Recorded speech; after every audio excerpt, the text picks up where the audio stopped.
Nama saya Ewando Ubi Andreas Alumpa, NIM 10420210009, kelas A semester 1, Prodi Bimbingan dan Konseling Kristen. Teori belajar kognitif. Teori belajar kognitif adalah teori belajar yang menjalankan proses pemikiran, perbedaan kondisi mental, serta pengaruh faktor internal dan eksternal dalam menghasilkan belajarnya seorang individu. Tokoh-tokoh yang menggambarkan tentang teori belajar kognitif. Yang pertama, Jean Piaget. Menurut Jean Piaget, perkembangan kognitif merupakan suatu proses genetika, yaitu proses yang didasarkan atas mekanisme biologis, yaitu perkembangan sistem saraf, dan terbentuk dari 3 cara, yaitu asimilasi, akomodasi, dan ekilibrasi. Yang tahap pertama, sensorik motor yang terjadi pada usia 0 sampai 2 tahun. Tahap ini bayi mengembangkan pemahaman tentang dunia melalui koordinasi pengalaman sensorik, melihat, mendengar, dengan tindakan motorik, menggapai, menyentuh. Yang kedua, tahap pre-operasional yang terjadi pada usia 2 sampai 7 tahun. Tahap perkembangan anak yaitu dari membangun pengalaman tentang dunia melalui adaptasi dan bekerja menuju tahap konkret ketika ia bisa menggunakan pemikiran logis. Tahap ketiga, konkret operasional yang terjadi pada usia 7 sampai 11 tahun, di mana menggunakan aturan-aturan yang jelas dan logis, anak sudah tidak memutuskan diri pada karakteristik positif. Yang keempat, tahap formal operasional yang terjadi pada usia 11 sampai 15 tahun. Pada tahap yang terakhir ini adalah anak sudah mampu berpikir abstrak dan logis dengan menggunakan pola pikir yang baik.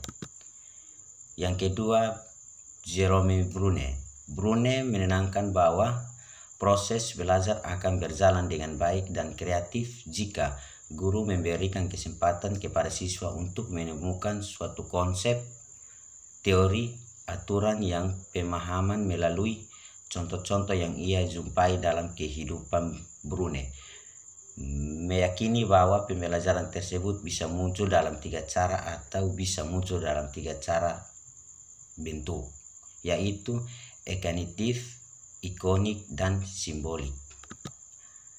David Ausubel. Psikologi pendidikan yang diterapkan oleh Ausubel adalah bekerja untuk mencari hukum belajar bermakna. Berikut ini konsep belajar bermakna David Ausubel. Menurut Ausubel ada 2 jenis belajar. Yang pertama, belajar bermakna. Yang kedua, belajar menghafal. Belajar bermakna adalah suatu proses belajar di mana informasi baru hubungan dengan struktur pengertian yang sudah dipunya seseorang yang sudah dipunyai. Belajar menghafal adalah siswa berusaha menerima, menguasai yang diberikan guru atau yang dibaca tanpa makna. Prinsip-prinsip teori belajar kognitif. Yang pertama adalah proses belajar lebih penting dibandingkan hasil belajar. Yang kedua, dalam kegiatan bentuk pembelajaran terlibat peserta didik yang aktif diperlukan.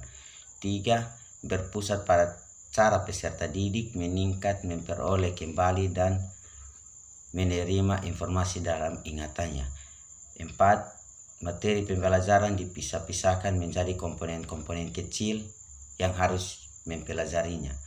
5. Hasil pembelajarannya tidak hanya tergantung pada informasi yang disampaikan, tetapi juga pada cara peserta didik memproses informasi tersebut. Aplikasi teori belajar kognitif dalam pembelajaran. Pertama, guru harus memahami bahwa siswa bukan sebagai orang dewasa yang muda dalam proses berpikirnya. Yang kedua, anak usia prasekolah dan awal sekolah dasar belajar menggunakan benda-benda konkret. Keaktifan siswa sangat dipentingkan. Guru menyusun materi dengan menggunakan pola atau logika tertentu dari sederhana ke kompleks. 3. Guru menciptakan pelajaran yang bermakna. 4. memperhatikan perbedaan dan individual siswa untuk mencapai keberhasilan siswa dalam belajar. Kelebihan teori belajar kognitif: yang pertama, menjadikan siswa lebih kreatif dan mandiri. Yang kedua, membantu siswa memahami bahan belajar secara lebih mudah. Langkah-langkah dalam menerapkan belajar: yang pertama, advance organizer. Langkah ini guru menyampaikan tentang materi yang akan dipelajari siswa, dan diharapkan siswa akan siap untuk menerima materi kalau mereka sebelumnya sudah mengetahui materi yang akan disampaikan guru. Yang kedua, progresif diferensial, yaitu materi pembelajaran yang disampaikan guru harus bertahap dan diawali dengan hal-hal atau konsep yang umum, kemudian dilanjutkan ke hal-hal yang khusus disertai dengan contoh-contohnya. Yang ketiga, integrative reconciliation, penjelasan yang diberikan oleh guru tentang kesamaan dan perbedaan konsep-konsep yang telah mereka ketahui dengan konsep yang baru saja dipelajari.